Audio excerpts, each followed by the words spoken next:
Hello everyone. आज हम बात करेंगे regarding the lactose intolerance. Okay. So first of all, lactose lactose क्या है और इंटॉलरेंस का क्या मतलब है। इंटॉलरेंस मींस हम किसी चीज को खा के उसको टॉलरेट नहीं कर पा रहे हैं, डाइजेस्ट नहीं कर पा रहे हैं, जिसकी वजह से कुछ सिम्टम्स आ रहे हैं, right. And lactose, lact lact means हमने जब भी हमने पढ़ा है in relation to milk. So lactose it is the major milk sugar और you can say major milk carbohydrate. Okay. And it is a disaccharide basically. Disaccharide means combination of monosaccharides. ठीक है, it is a disaccharide which is made up of two monosaccharides, that is glucose plus galactose. ठीक है, तो ये दो monosaccharides का combination से बनता है लैक्टोज। ठीक है। अच्छा, अब क्या होता है बेसिकली, जब हम मिल्क पीते हैं तो हमारा जो मिल्क का लैक्टोज है, ठीक है, that goes and gets absorbed into our small intestine. This is our small intestine, right. और मेन चीज इज दैट, मेन चीज क्या है कि एब्सॉर्ब होने के लिए इसे क्या चाहिए, एब्जॉर्ब होने के लिए it needs it needs an enzyme which is an intestinal brush border enzyme called as lactase. ठीक है, lactase enzyme is there in the intestinal brush border which breaks down this lactose into glucose and galactose which gets absorbed in the small intestine. ठीक है। अब इस lactose intolerance का major जो कारण है वो है डेफिशिएंसी या decrease secretion, you can say, of this enzyme lactase. ये एंजाइम अगर नहीं होगा तो lactose will not be able to break down into glucose and galactose. तो ये क्या करेगा, लैक्टोज की यहाँ पे एक्युमुलेशन हो जाएगी, increased accumulation of lactose in the small intestine. ठीक है, तो इसकी वजह से हमारा यू कैन से लैक्टोज इंटॉलरेंस होता है। ठीक है, तो ये था बेसिकली इसका पैथोजेनेसिस। क्या है कि लैक्टोज जो है एक मिल्क शुगर है, ये लैक्टेज की प्रेजेंस में ब्रेक डाउन होती है ग्लूकोज और गैलेक्टोज में in the small intestine in the presence of an enzyme lactase which is an intestinal brush border enzyme. और अगर ये lactase enzyme if it will be deficient it will lead to lactose intolerance. Okay. So अब types क्या होते हैं lactose intolerance के, there R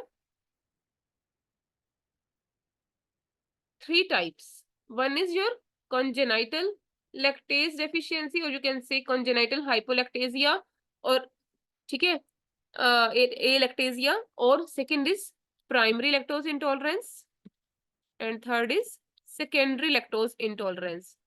C, secondary का तो हमेशा क्या रहता है कि कोई अंडरलाइंग कोई डिसीज हो गई, कोई इशू हो गया, कोई बीमारी होगी, कोई इलनेस होगी जो कि आपके इंटेस्टाइन को डैमेज कर रही है। अब कोई भी ऐसी डिसीज जो इंटेस्टाइन को हमारे डैमेज करेगी, ठीक है, तो इसके इंटेस्टाइनल ब्रश बॉर्डर्स पे असर पड़ेगा, तो लैक्टेज नहीं होगा। If lactase will not be there तो what will happen, it will cause lactose intolerance. So secondary जो lactose intolerance है, it is always and always and always due to some underlying disease. अगर हम बच्चों की बात करें तो mostly it occurs in kwashiorkor। ठीक है, अगर हम ओवरऑल बात करें तो डायबिटिक गैस्ट्रोपैथी में diabetic gastropathy can cause this lactose intolerance, और gastrinoma can cause lactose intolerance, carcinoid syndrome can cause lactose intolerance. तो these are the causes of secondary lactose intolerance. अच्छा, अब बात आती है प्राइमरी की। जो प्राइमरी लैक्टोज इंटॉलरेंस है that occurs basically during childhood. ठीक है, ये क्यों होता है, because of decreased secretion of lactase. तो बच्चा जो है वो प्रेजेंट करता है, बच्चा या लाइक यू कैन से, चाहे हाँ बच्चा प्रेजेंट करता है विद सम सिम्टम्स, लाइक जब भी वो बच्चा कुछ खाता है उसको स्टूल्स पास हो जाते हैं, डायरिया होना शुरू हो जाता है, ठीक है, so this is because of decreased secretion, बच्चा या बड़ा you can say, decrease secretion of lactase with age. ठीक है, अच्छा थर्ड होता है congenital hypolactasia or lactasia. Congenital lactase deficiency, it is actually rare and it is inherited as autosomal recessive disorder. Okay, so ये जो है congenital वाला, ये present करता है within few days after birth. Okay, within few days after birth. So ये रहे इसके तीन टाइप्स। अब हम बात करेंगे रिगार्डिंग इट्स क्लिनिकल फीचर्स की लैक्टोज इंटॉलरेंस के क्लिनिकल फीचर्स क्या होते हैं और वो क्यों होते हैं।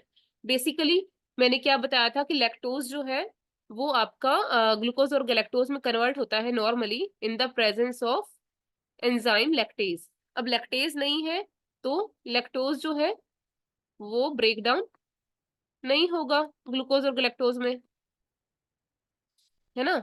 तो लैक्टोज जो है वो एक्युमुलेट हो जाएगा, this lactose will get accumulated. So ये जो लैक्टोज है ना, it is an osmotically active agent. Osmotically active का एजेंट का क्या मतलब है, जहां जहां पे खुद होगा वहां वहां पे वो वाटर को भी ड्रैग करेगा अपने साथ में, पानी भी इकट्ठा करेगा, पानी और इलेक्ट्रोलाइट्स भी। ठीक है, तो इससे क्या होगा, it will lead to dilatation of small intestine. ठीक है, और अब अगर स्मॉल इंटेस्टाइन में लैक्टोज भर जाएगा, वाटर भर जाएगा, फ्लूइड्स भर जाएंगे, तो इससे क्या होगा, बाकी जो न्यूट्रिएंट्स है उनकी एब्जॉर्प्शन डिक्रीज कर जाएगी, which can lead to malabsorption overall, right. And other than that, because of this excess fluid in small intestine with lactose, it will cause of course diarrhea। ठीक है, diarrhea will lead to dehydration, it can lead to dehydration because of fluid loss, right।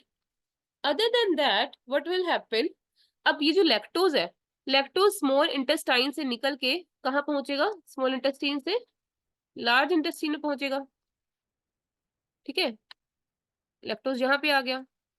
अब ये जो lactose है, it will break down into, अभी glucose और galactose में convert हो नहीं सकता। ठीक है, तो क्या करेगा, पड़ा रहेगा यहाँ पे, है ना, इकट्ठे पड़ा हुआ है। तो कोई भी चीज अगर हमारी स्मॉल कॉलोन में पड़ी रहेगी तो क्या होगी, फर्मेंटेशन हो जाएगी, फर्मेंट हो जाएगी। ठीक है, इन the presence of colonic bacteria, है ना, कोलोनिक बैक्टीरिया इसको फर्मेंट कर देंगे पड़े पड़े। उससे क्या होगा, हाइड्रोजन रिलीज होगी, CO2 रिलीज होगी। ठीक है, एसिटिक एसिड बनेगा और लैक्टिक एसिड बनेगा, लैक्टिक एसिड। ठीक है, ये चीजें एक्युमुलेट कर जाएंगी और इस सब की वजह से patient will have blotting because of fermentation, है ना। अदर देन दैट, इस सब की वजह से क्या होगा, patient can present with pen abdomen, abdominal cramps, nausea can happen. ठीक है, डायरिया तो मैंने बता ही दिया आपको। ठीक है, एंड माल एब्जॉर्प्शन बिकॉज कुछ भी खा रहा है, ही इज पासिंग स्टूल्स। ठीक है, सो इसका जो यू कैन से बेस्ड ऑन दिस, इसका जो डायग्नोसिस है, डायग्नोसिस हम किससे करते हैं, दो टेस्टों से, दो टेस्ट से। Diagnosis is done by, first test is hydrogen breath test, breath में हाइड्रोजन चेक की जाती है जो कि कोलोन में बैक्टीरिया की वजह से जो फर्मेंटेशन हुई है वहां से प्रोड्यूस हुई। And secondly which is most commonly used is stool acidity test. ठीक है, stool acidity test is done to diagnose the lactose intolerance. Now इसका ट्रीटमेंट क्या है, फर्स्ट ऑफ ऑल तो यू शुड नो कि जो लैक्टोज इंटॉलरेंस है ये बहुत कॉमन प्रॉब्लम है, it is not life threatening at all. Even if अगर कोई पेशेंट लैक्टोज इंटॉलरेंस होता भी है तो कुछ घबराना टाइप नहीं होता। ठीक है, so what we have to simply do, we have to do diet restriction of lactose, मतलब मिल्क रेस्ट्रिक्शन करनी है ऑफ कोर्स, मिल्क। ठीक है, लेकिन जैसे हमारी कर्ड है, चीज है, ये सब हम खा सकते हैं, क्यों, बिकॉज ये फर्मेंटेड है, इसमें लैक्टिक एसिड होता है ऑलरेडी। ठीक है, ऑलरेडी फर्मेंटेड होती है, लैक्टिक एसिड ऑलरेडी प्रेजेंट होता है, तो ये वो पेशेंट खा सकता है।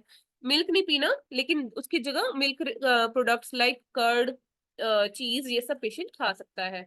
इसके अलावा we have to treat the underlying disease if it is due to some, if it is secondary lactose intolerance, right? And lastly, you can give artificially, nowadays preparations आ चुकी है lactase enzymes की, तो lactase enzyme drops you can give to the patient. Okay. Other than that, you can give some probiotics as well to the patient for diarrhea. So this was all about lactose intolerance. Thank you.